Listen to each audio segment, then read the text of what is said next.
या welcome welcome once again. मैं फिर से आप सभी लोगों का स्वागत करता हूं। I think this is much more proper right now.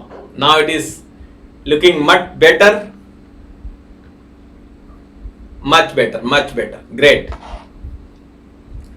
सो मैं आपका फिर से आंतरिक तहे दिल से अभिनंदन स्वागत करता हूं दवा और बीमारी मुक्त जीवन के संकल्प में, जो अकेले एक सही एजुकेशन के द्वारा पॉसिबल है। अनिल कुमार जी, बहुत बहुत स्वागत है। Good evening, good evening. So if you have any question, अगर आपके पास भी कोई सवाल है डीआईपी डाइट को लेकर के, स्वास्थ्य को लेकर के, हेल्थ को लेकर के, उस समझ को लेकर के जो हमें दवाओं से दूर स्वास्थ्य की ओर लेके जा सके, एक ऐसी अंडरस्टैंडिंग, एक ऐसी लर्निंग जो हमारे गुरुओं ने हमें सिखाया, पर sponsored information, sponsored foods, sponsored medicine के चक्कर में आज हमने जो बेस है, जो रूट है, रूट को सॉल्व करने के बजाय फ्रूट को साफ करने लगे, सिम्टम्स को ठीक करने लगे और अपने आप को और भी ज्यादा बीमार करने लगे। सो हमारी कोशिश, हम अपने आप को स्वस्थ रखें, ये हमारी जिम्मेदारी भी है और ये हमारा आत्मसम्मान भी। ये हमारी जिम्मेदारी भी है और ये हमारा आत्मसम्मान भी।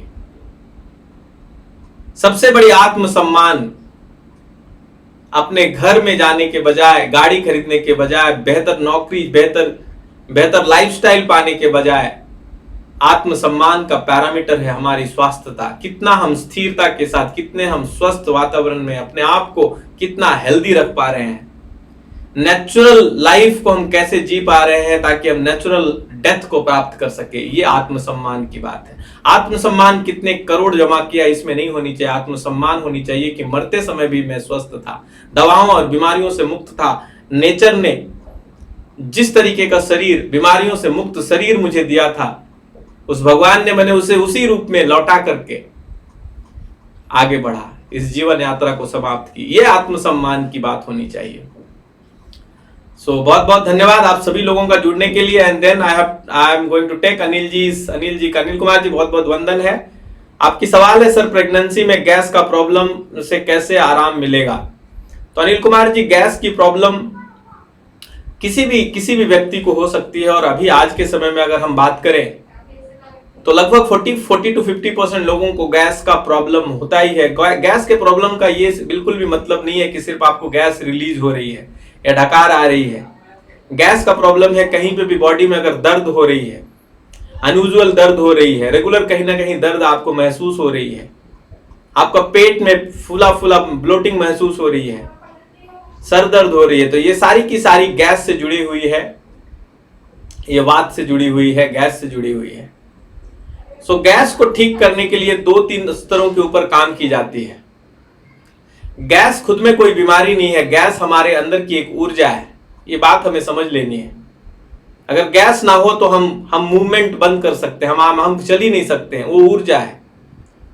गैस, वायु, प्राणवायु से लेकर के अपान, ध्यान, व्यान, लगभग 10 वायु हमारे शरीर में आयुर्वेद की शास्त्रों ने बताया। जब ये वायु विकृत हो जाती है, जो हमारे शरीर को सपोर्ट करने के बजाय तकलीफ देने लगती है, तो उसके ऊपर ध्यान हमारा आकर्षित होता है, तब जाता है। तो कुछ ऐसे भोज्य पदार्थ, कुछ ऐसे खाना जो ज्यादा गैस बनाते हैं, उस भोजनों को सबसे पहले बंद करनी है, चाहे वो प्रेगनेंसी में हो या विदाउट प्रेगनेंसी में हो। और उसमें से एक जो है, खास रूप से जब हमारी बॉडी दालों को नहीं पचा पाती, दाल, पल्सेस, तो गैस ज्यादा बनती है। तो आप देखिए उनका दाल का इंटेक कितना है। दाल में छौका, अलग अलग चीजें लगा करके खाते हैं, वो कभी कभी गैस बनाती है। तो दाल को कम कीजिए, दाल के जगह पे सब्जी दीजिए। ऐसे भी प्रेगनेंसी में जितना ज्यादा वो हरे पत्तीदार सब्जियां, फ्रूट्स एंड वेजिटेबल्स लेंगे, उतना ज्यादा न्यूट्रिशन बॉडी को मिलेगा। सो दाल को कम कराइए। दूसरी बात, उनका पेट साफ होना चाहिए, कॉन्स्टिपेशन नहीं होनी चाहिए। तो पेट साफ करने की व्यवस्था करनी है आपने। तो फाइबर युक्त ज्यादा भोजन आपने उनको देना है। जो पत्तेदार सब्जियों के रूप में आप डाल सकते हैं। और तीसरी जो चीज है, आपको ध्यान देना है गैस कब बनती है, जब भोजन पचता नहीं है। और साइंस बताती है ऑलमोस्ट 70% डाइजेशन हमारे मुंह में होती है।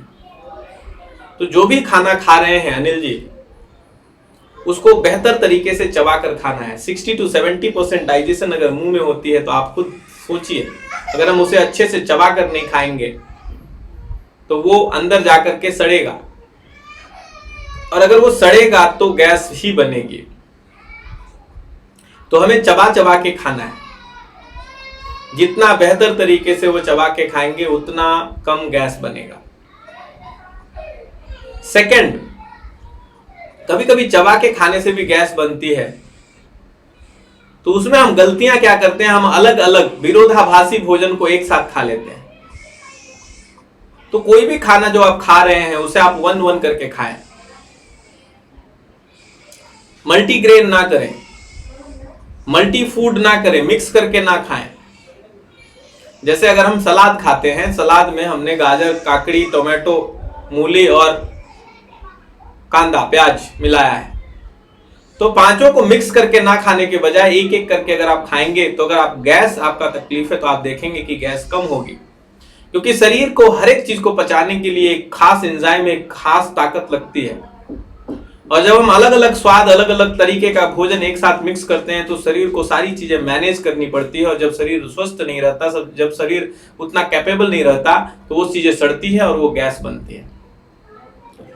तो गहराई में समझना है गैस क्यों बन रहा है। तो ये कुछ सुधार है भोजन करने के संबंधी। अगर हम इन करने के संबंधी सुधारों को अच्छे से, भोजन को खाएं, वन वन करके खाएं, सही समय पर खाएं, भूख लगने पर खाएं, अच्छे से चबा कर खाएं, तो गैस कम बनेगी, नहीं बनेगी। दूसरा, सही भोजन करें। ज्यादा ऑयली चीजें गैस बनाती है।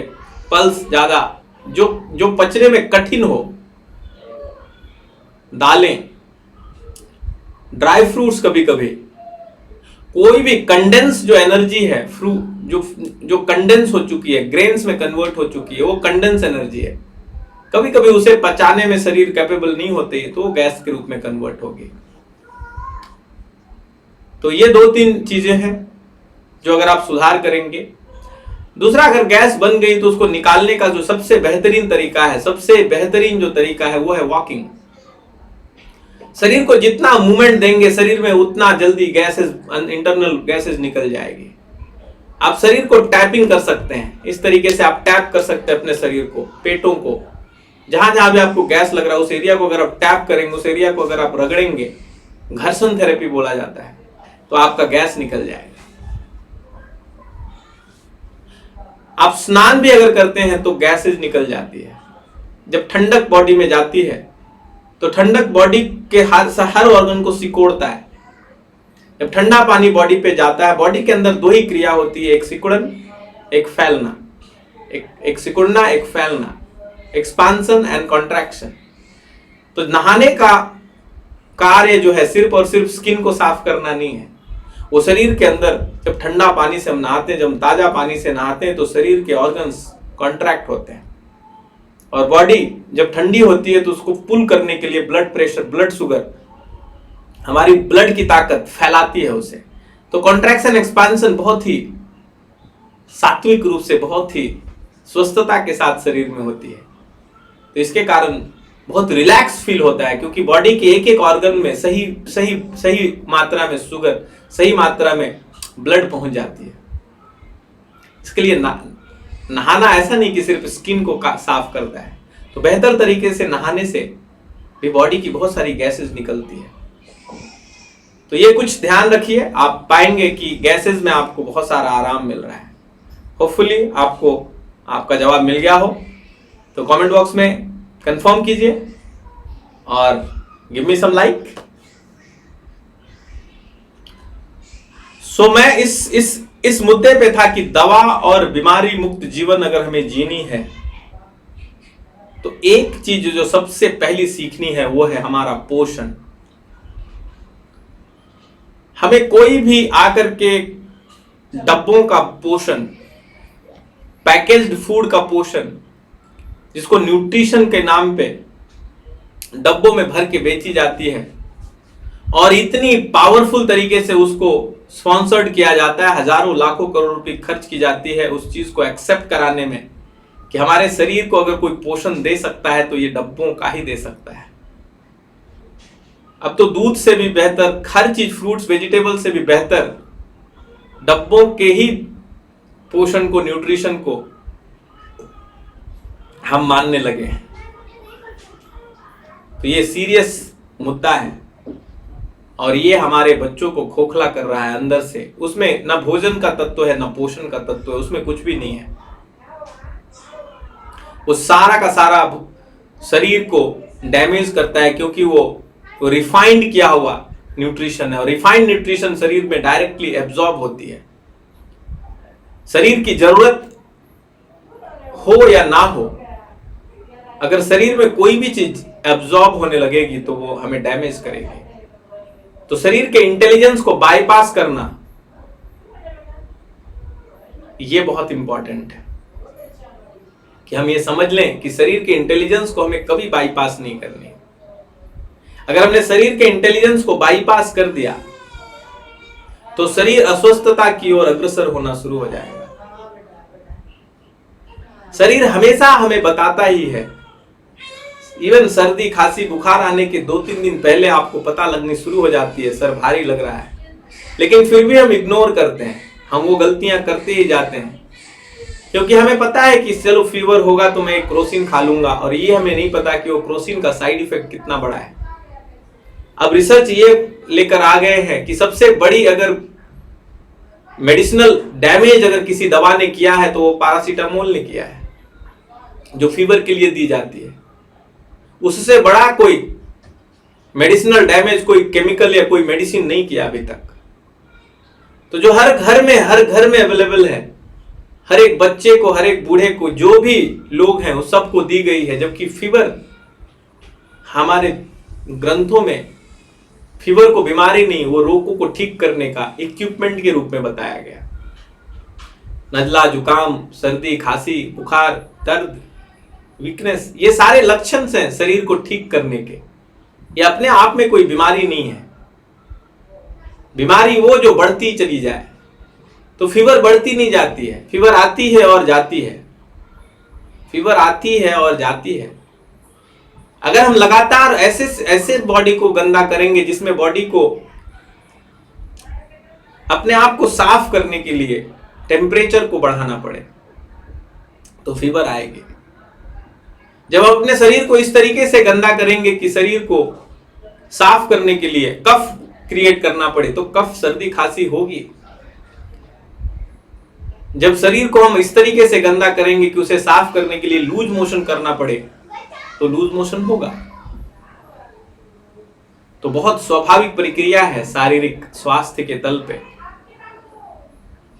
और ये सारी की सारी चीजें हम सीख सकते हैं कैसे हम अपने आप को दवाओं और बीमारियों से मुक्त रखें। ये बाय डिफॉल्ट पॉसिबल नहीं है, ये दवाओं के साथ पॉसिबल नहीं है।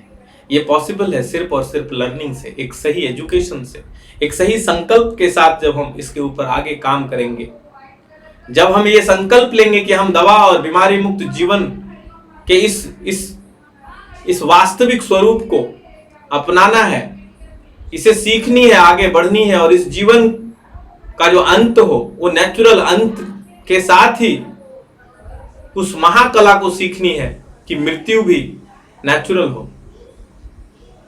ये लर्निंग का पार्ट है। अगर नेचुरल डेथ चाहिए तो नेचुरल जीवन जीनी पड़ेगी। केमिकल जीवन के साथ नेचुरल डेथ पॉसिबल नहीं। मुझे किसी ने बताया सिगरेट पीने के 3 फायदे। आप बूढ़े हो नहीं सकते क्योंकि आप जवानी में मर जाते। आपके घर में चोरी नहीं हो सकती क्योंकि आप रात भर खांसते रहते। तो अगर हम केमिकल के जीवन में रहेंगे तो नेचुरल डेथ इम्पॉसिबल है। और फिर अगर हम इस बात से अचंभित ना हो कि आने वाली जनरेशन सिर्फ और सिर्फ बीमारियों के कारण ही मरे, किसी ने नेचुरल डेथ का अनुभव ही ना किया हो। मृत्यु 2 कारणों से होती है। एक, जब शरीर डैमेज हो जाता है, शरीर में ऊर्जा खत्म हो जाती है, और दूसरा जब समय खत्म हो जाता है। समय और ऊर्जा का कॉम्बिनेशन है जीवन, लाइफ। तो हर जीवन अगर ऊर्जा को खत्म करके अपनी लीला को खत्म करे तो वो नेचुरल डेथ नहीं है। नेचुरल डेथ वो है जहां ऊर्जा बची रहे, समय खत्म हो, समय खत्म हो। तो ऋषियों ने हमें बताया कि हम अपने आप को एक संकल्प के साथ, एक सही नॉलेज, एक सही इंफॉर्मेशन, एक सही गाइडेंस के साथ अगर इस जीवन को जिए तो इस जीवन को एक बेहतर मैनिफेस्टेशन दिया जा सकता है, इसे एक स्वस्थ मैनिफेस्टेशन दिया जा सकता है, इसमें एक स्वस्थ जीवन को जीने की कला अर्जित की जा सकती है, जो दवाओं के बिना हो, जो बीमारियों के बिना हो। और इस जीवन की अगर उच्चतम अवस्था को प्राप्त करनी है तो उसका बेस रिक्वायरमेंट ही है कि वो स्वस्थ रहे। बिना स्वस्थ जीवन के कुछ बड़ी उपलब्धि पॉसिबल ही नहीं। हालांकि उपलब्धि कुछ है नहीं, जीवन खुद में एक उपलब्धि है। जीवन में कुछ और उपलब्धि है नहीं पाने को, बाकी सारी चीजें उपलब्ध की जा सकती है। जीवन के जो टूल्स हैं, शरीर, मन, मस्तिष्क को उपयोग करके, लेकिन इस जीवन को संभाल के रखने के लिए जो सबसे बड़ी जरूरत है वो है एक सही एजुकेशन। एक सही एजुकेशन कि हम अपने आप को दवाओं से और बीमारियों से कैसे मुक्त रख सके। हम अपनी सेवा, हम अपने शरीर की रक्षा हमें खुद ही करनी है। इसके लिए न घर में, न बीबी, न बच्चे, न डॉक्टर, न मेडिसिन, कोई हेल्पफुल नहीं हो सकता। ये कभी है ही नहीं, ये इस तरीके से काम करता ही नहीं। जैसे जब आपको प्यास लगे तो आपकी प्यास के लिए पानी आपको ही पीनी पड़ेगी, वैसे इस स्वास्थ्य की रक्षा कोई दूसरा कर नहीं सकता। इसके लिए हमें खुद सीखना पड़ेगा, इसका सिक्योरिटी गार्ड हमें खुद बढ़नी पड़ेगी, सेल्फ केयर करना ही पड़ेगा। ये केयर किसी दूसरे के द्वारा पॉसिबल नहीं है। ये सिक केयर में बदल जाएगी, ये हेल्थ केयर में बदल जाएगी, लेकिन हमें जरूरत है सेल्फ केयर की। हमें अपने आप का केयर करना पड़ेगा ताकि हम बीमार हो ना, और अगर हो गए तो उसे ठीक कर सके। ये लर्निंग की जरूरत है, और आप सबका मैं इस भाग में अभिनंदन करता हूं कि अपने लिए, अपने परिवार के लिए, अपने आप को इस लर्निंग में लेके जाएं। नेचर के द्वारा कैसे हम अपने आप को, फूड को भोजन के रूप में बना करके, भोजन को पोषण के रूप में बना करके, पोषण को मेडिसिन के रूप में बना करके अपने बीमारियों को ठीक कर सके, या तो हम बीमार ही ना पड़े। और उसी को सपोर्ट करता है DIP diet, disciplined and intelligent लोगों के लिए ही बनाया गया है। ये जो डिसिप्लिन नहीं है वो तो कर भी नहीं सकते। और इंटेलिजेंट इसलिए कि इंटेलिजेंट आदमी वो नहीं जो करोड़ों रुपया कमा ले। इंटेलिजेंट आदमी वो है जो अपने शरीर का करोड़ों का एक एक पुर्जा, करोड़ों की, एक उंगली भी करोड़ों की है, एक एक आंख, हर एक ऑर्गन अरबों रुपए का है। उन हर एक ऑर्गन के ऊपर अपना मास्टरी हासिल करे, उसे ठीक रखे। जब तक उसकी जीवन है तब तक ये सारे ऑर्गन्स करेक्टली काम करें, वो है इंटेलिजेंस आदमी। ना कि उसने कुछ तिड़कमबाजी लगा करके 2-4 बिल्डिंग खड़ा कर ली, वो इंटेलिजेंस नहीं है। वो जरूरी है, वो हो सकता है, की जा सकती है, लेकिन सब कुछ होते हुए अगर स्वास्थ्य गुम हो गया तो ना आपको खुद अच्छा लगेगा, ना परिवार को, ना आपके चाहने वालों को, ना आपके जानने वालों को। सो बहुत बहुत स्वागत है आपका। सो इस बीच में I am going to take one question. Please mention your name in the comment box. प्रणाम गुरुजी, लेफ्ट आई अंदर से खुजलाता है, प्लीज सॉल्यूशन।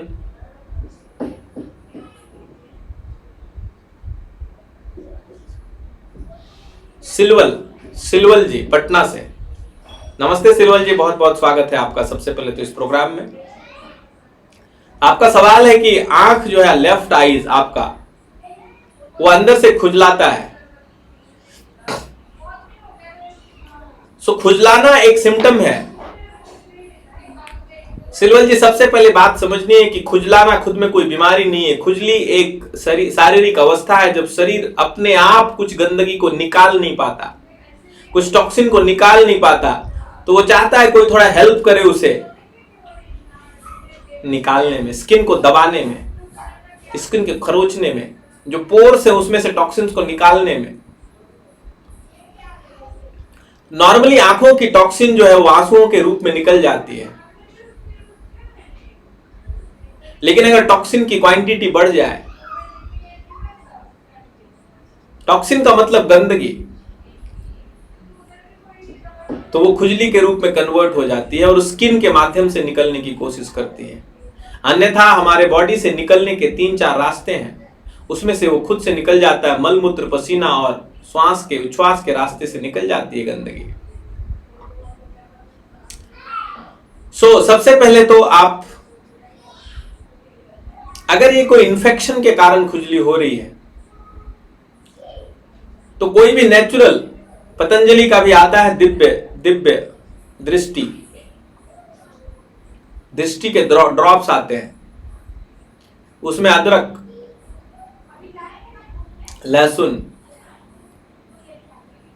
इसके रसों से बनाई गई है वो, तो वो आप ड्रॉपर डाल सकते हैं। या अभी मौसमी का, ऑरेंज का समय है, ऑरेंज के छिलके को जब आप उल्टा आंखों के ऊपर डालेंगे तो पूरे आंखों में आंसू आ जाएगी, बहुत जोर से लगेगा। ये आप अगले 1-2 दिन तक अप्लाई कीजिए, हो सकता है आपकी खुजली मिट जाए। ये बहुत टेम्पररी, अगर कोई थोड़ा बहुत इन्फेक्शन है तो जब आप आंखों के ऊपर बहुत जोर से कुछ ऐसी चीज डालेंगे जिसके कारण बहुत सारा पानी आएगा, तो पानी को लाने के लिए शरीर को बहुत ताकत लगती है, तो ब्लड फ्लो आंखों के ऊपर बढ़ेगा। और ब्लड फ्लो जोर से आया और आपके ब्लड में ताकत है, ब्लड आपकी अगर अच्छी है, स्वस्थ है, तो कोई इन्फेक्शन भी रहेगी तो उसे वो ठीक करके जाएगा। तो हीलिंग जो है हमारे शरीर में एक ही चीज करता है, वो है ब्लड। तो ब्लड का स्वस्थ रहना, जितना ज्यादा स्वस्थ ब्लड रहेगा उतना ज्यादा हीलिंग जल्दी कर पाएगी वो शरीर के किसी भी ऑर्गन के, किसी भी पोर्शन के, किसी भी पार्ट के, किसी भी प्रॉब्लम के। और ब्लड को स्वस्थ रखने के लिए जो ब्लड बनती है, और रस से रक्त बनती है, रक्त से मांस बनता है, तो रस जो हम बॉडी में डाल रहे हैं जो भोजन के रूप में, उसका स्वस्थ होना जरूरी है। इसके लिए ताजा फ्रेश फ्रूट्स एंड वेजिटेबल्स का आप सेवन करें। तो ये हो गई थोड़ी सी प्रोटोकॉल जो आपको हेल्प कर सकता है। दूसरा, आप आंखों को बंद करके मुंह में बहुत सारा पानी भर के आंखों के ऊपर पानी का छिटका मारे, आंखों को बंद करके मारे, आंखों को खोल के ना मारे, क्योंकि आजकल के पानी में बहुत सारा केमिकल्स है। तो आंखों को खोल के लगातार हम केमिकल वाला पानी मारते हैं तो वो डैमेज करती है। तो आंखों को बंद करके मारे, जितना आप पानी जोर से मारेंगे, तो शुरुआत में 5-10 बार मारे, अगले 2-4 दिन में थोड़ा 10-15-20 बार तक लेके जाए, लेकिन थोड़ा प्रेशर से मारे कि इस पर्टिकुलर एरिया में थोड़ा लगे। जब वो लगेगी, झटका लगेगा, तो अगेन ब्लड फ्लो आएगा और हील करके जाएगा। तो हीलिंग कोई मलहम में नहीं है, हीलिंग ब्लड में है। कोई भी मलहम हमारे सेंसर्स को सिर्फ ब्रेक करती है, उसे स्टॉप करती है। हमारा मकसद है, पूरी की पूरी नेचुरल साइंस काम करती है आपके ब्लड फ्लो को मैनेज करने का। आप अपने ध्यान के द्वारा, आप अपने एक्शंस के द्वारा, आप अपने एक्टिविटीज के द्वारा ब्लड के प्रेशर को वहां पे ले जा सकते हैं जहां पे उसकी मैक्सिमम जरूरत है, और फिर आप देखेंगे कि बॉडी की हीलिंग बहुत जल्दी हो जाती है। तो ये तरीका है। होपफुली मैंने आपके सवाल का जवाब दिया। आप ये 2-4 विधियां अपनाएं और रिप्लाई कर बताएं। बहुत बहुत धन्यवाद।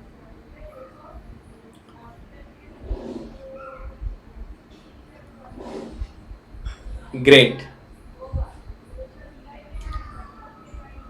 स्वास्थ्य जिसका शाब्दिक अर्थ है स्वयं में स्थिर होना। स्वयं की स्थिरता का मतलब है स्वास्थ्य। स्वास्थ्य कोई दवाओं से मिलने की चीज नहीं है। स्वास्थ्य कोई पैकेट डब्बों से मिलने की चीज नहीं है। स्वास्थ्य कोई जमनाशक, फिनाइल और कॉलिन और क्या क्या हम शरीर में लगाते हैं, साबुन से मिलने वाली कोई चीज नहीं है। स्वास्थ्य कोई पैसों से खरीदी जाने वाली चीज भी नहीं है।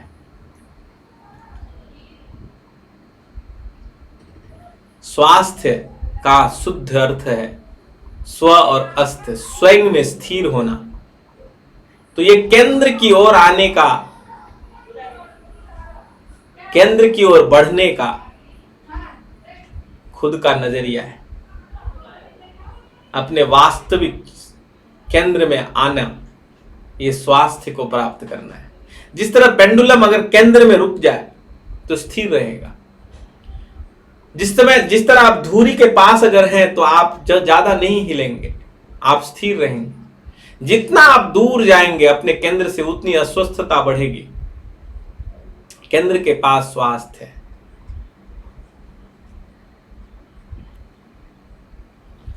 तो बहुत बहुत धन्यवाद।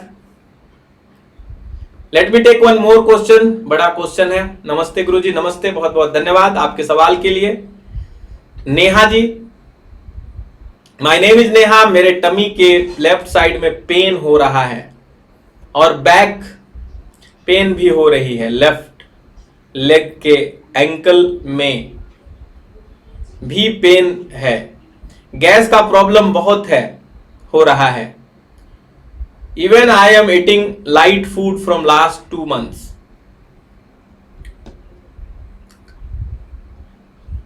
So Neha ji, it is not light food. Make it right food. Right food का कॉन्सेप्ट जो है, it is different for everyone. हर व्यक्ति के लिए राइट फूड अलग अलग है। सो जो भोजन आप पचा पाते हो वो आपके लिए राइट फूड है। अगर एक पेशेंट हॉस्पिटल में लेटा हुआ है तो उसके लिए राइट फूड शायद जूस हो, या हो सकता है जूस भी उसके लिए पॉइजन हो अगर वो जूस भी नहीं पचा पा रहा है।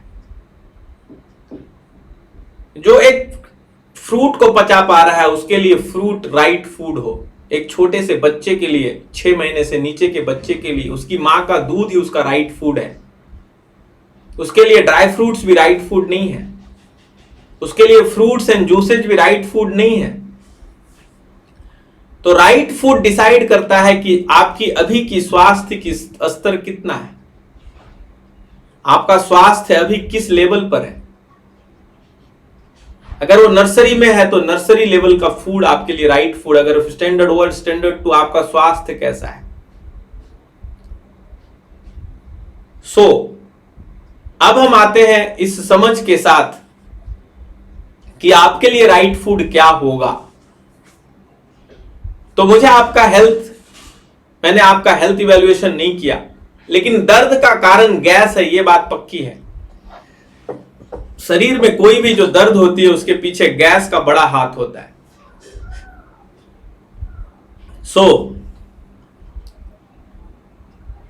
अगले 2 से 3 दिन के लिए अगर आपको सही में इस पे काम करनी है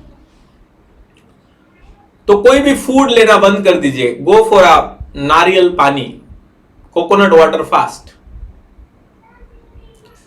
और if not possible then go for a liquid fast. कोई भी जूस के ऊपर जाइए। If still that is not possible तो गो फॉर सम, जस्ट चावल को उबाल के खाइए, nothing to mix, only rice, simple खाइए। गो फॉर 1 day और 2 days ऑफ प्रोसेस। ऐसा भोजन खाएं जिसको पचाने के लिए ताकत ही ना लगे, क्योंकि जब भोजन पच जाएगा प्रॉपर तो गैस नहीं बनेगी।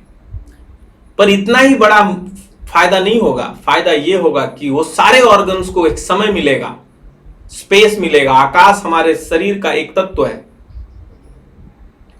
वो आकाश मिलेगा जिससे वो अपने आप को रिवाइव कर सकते हैं कि कल के दिन में आप दूसरा भी खाना खाएं तो वो पचे। You can start DIP diet, ये भी आप ले सकते हैं। देन ये हो गई भोजन संबंधी सुधार आपने करनी है। दूसरा, शरीर के कॉन्ट्रैक्शन एंड एक्सपेंशन को, गैसेस को निकालने के लिए, लेफ्ट साइड में जो दर्द है उस पर्टिकुलर दर्द को निकालने के लिए पेट में नेचर थेरेपी कीजिए। पेट में गीले पानी का पट्टी बांधिए,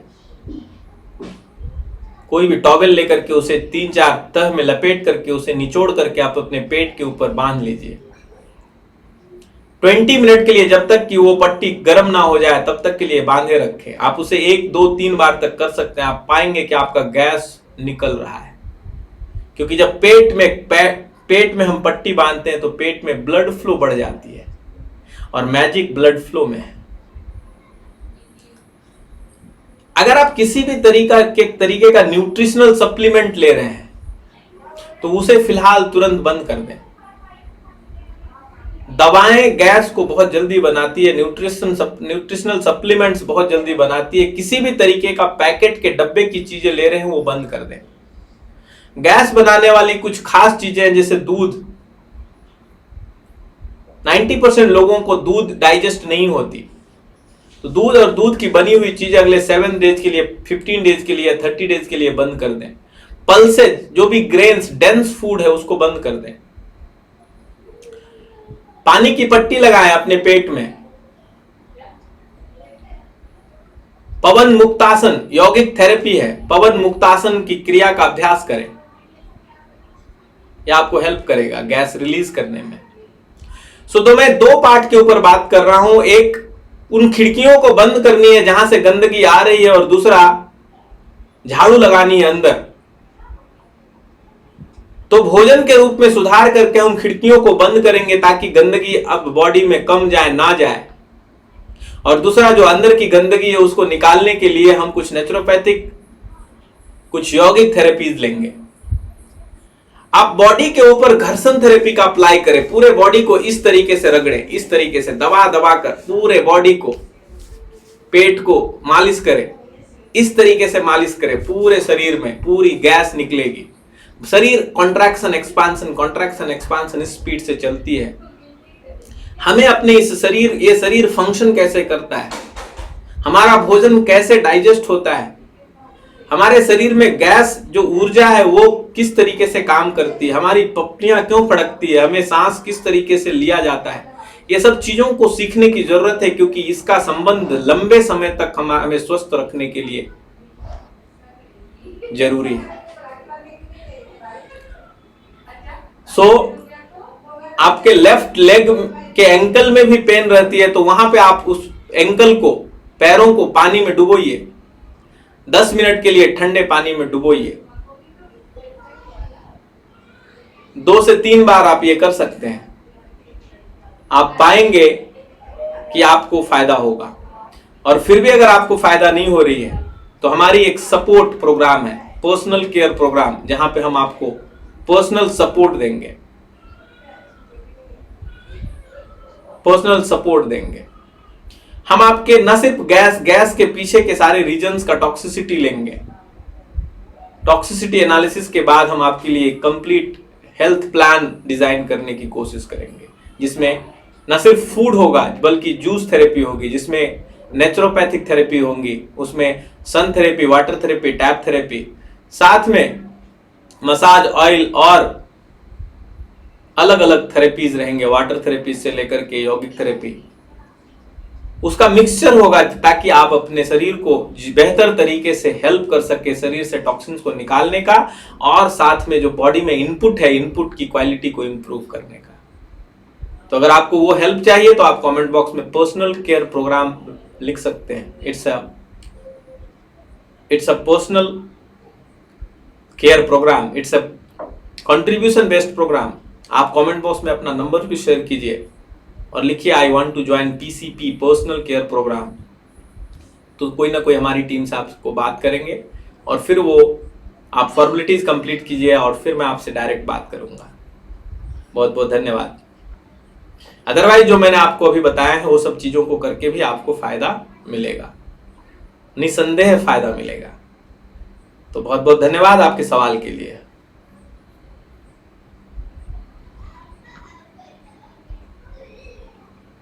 मंजुलता जी बहुत बहुत स्वागत है आपका, धन्यवाद ज्वाइन करने के लिए। गुरुजी आज फुल डे से फीवर जैसा लग रहा है,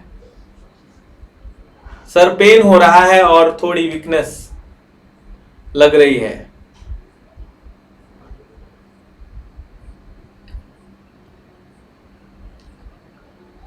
तो राकेश जी एक ज्यादा कुछ नहीं करनी है, आपने एक दो बार तुलसी माता को याद करनी है।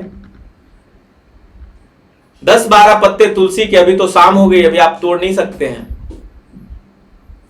तो अभी आप गोल मिर्च, काली मिर्च, अदरक, सिर्फ ये दोनों का काढ़ा बना के पी लीजिए। कल सुबह आप तुलसी के पत्तों के साथ ये काढ़ा बनाइए और ये पीजिए। हर 8-8 घंटे पे ये पीजिए। उसमें आप अगर पॉसिबल है 2-4 चीज और मिला सकते हैं, जैसे गिलोइक एस्टीम मिला सकते हैं।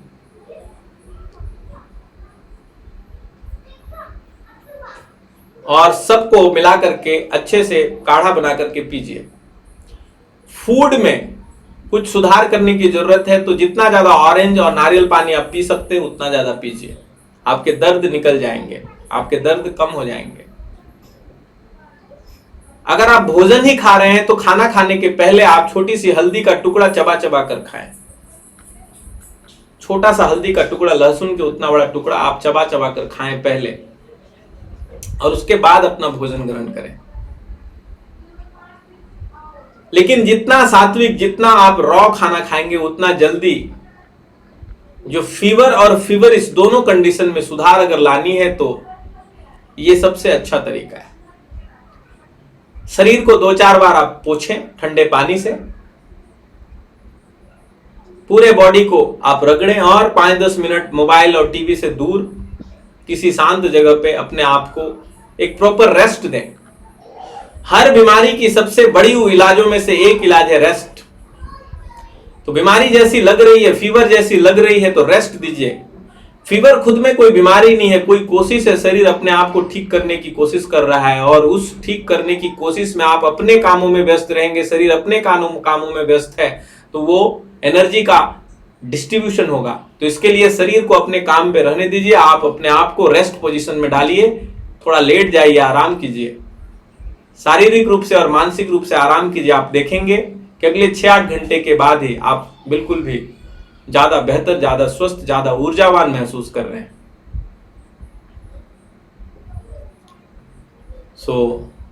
ये तरीका है, ये कुछ टिप्स जो मैंने बताया ये आप अप्लाई कीजिए। और अगर स्वास्थ्य को और डीप में जानना है, समझना है, तो फिर मैं आपको आमंत्रित करूंगा पर्सनल केयर प्रोग्राम में ज्वाइन कीजिए। ये 90 दिनों का 90 डेज का लर्निंग प्रोग्राम है जो अपने आप में अमेजिंग है। अपने आप को इस 90 डेज में आप सीख सकते हैं कैसे आप अपने आप को, अपने शरीर को दवाओं के बिना रख सकते हैं।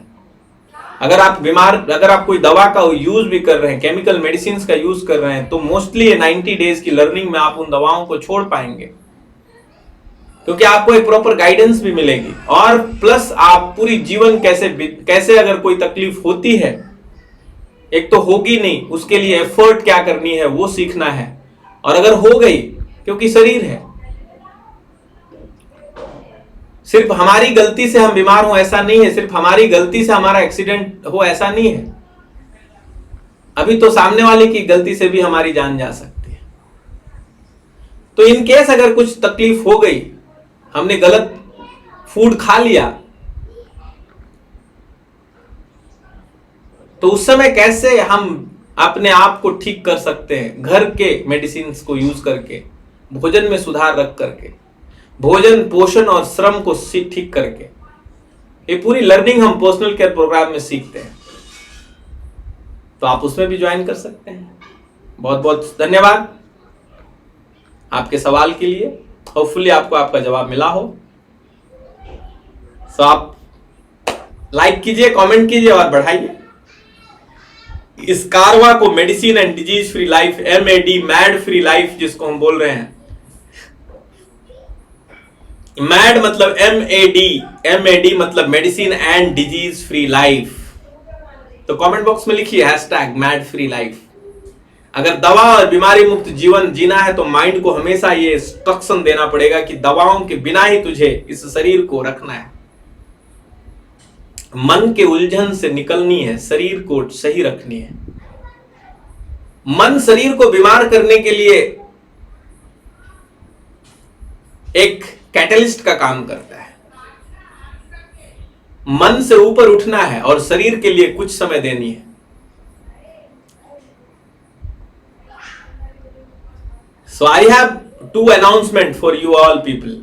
2 अनाउंसमेंट। एक तो कल सैटरडे 9 बजे 9 o'clock 90 minutes we have arranged a special programme जिसको हम बोलते हैं कैसे हम अपने आप को दवाओं और बीमारियों से मुक्त रख सकते हैं। Mad free life, medicine and disease free life. हमें बीमार कौन करता है, हमें ठीक कौन करता है, हमारे अंदर की शक्ति क्या है, बीमारियां क्रॉनिक क्यों होती है, फूड डाइट प्लान क्या है, भोजन को पोषण के रूप में, पोषण को दवाओं के रूप में कैसे कन्वर्ट की जा सकती है, सबसे बेहतर भोजन हमारे लिए क्या है, ये सारी चीजों को 1 by 1 हम समझेंगे क्योंकि माइंडसेट को हेल्दी बनाना इंपॉर्टेंट है। तो कल का जो प्रोग्राम है 90 minute to understand the basics, और अगर आपको लगता है कि उस रास्ते पे आगे चलनी है तो मैं पर्सनल केयर प्रोग्राम के बारे में भी बताऊंगा। तो अगर आपको उस प्रोग्राम के बारे में जानना है तो आप कमेंट बॉक्स में लिखिए MAD मैड और हम आपको लिंक भेजेंगे कल के प्रोग्राम के लिए। ज्वाइन कीजिए, ये फ्री है। सीखिए अपने आप को, अपने परिवार को दवाओं और बीमारियों से मुक्त रखने की कला, क्योंकि सेल्फ केयर ही सबसे इंपॉर्टेंट केयर है। इससे बड़ा कोई और केयर नहीं। अगर हम अपने आप को ठीक न रख पाए तो यह अत्याचार होगा हमारा खुद का अपने आप पे। यह हमारे आत्मसम्मान के लिए सबसे बड़ी हानि होनी चाहिए। So thank you so much for you all being here, for being live. So इसी भाव और विचार के साथ कि हम अपने अंदर परम स्वास्थ्य का अनुभव करें, हम अपने बाहर भी इसी परम स्वास्थ्य का अनुभव करें। हम यत्र तत्र सर्वत्र इस परम स्वास्थ्य को अनुभव करें। जिसने मेरे अंदर से बोला और जिसने आपके अंदर से सुना, उस दृष्टा स्वरूप परम पिता परमेश्वर को मैं अपना वंदन अर्पण करता हूँ। मेरा वंदन स्वीकार करें। बहुत बहुत धन्यवाद।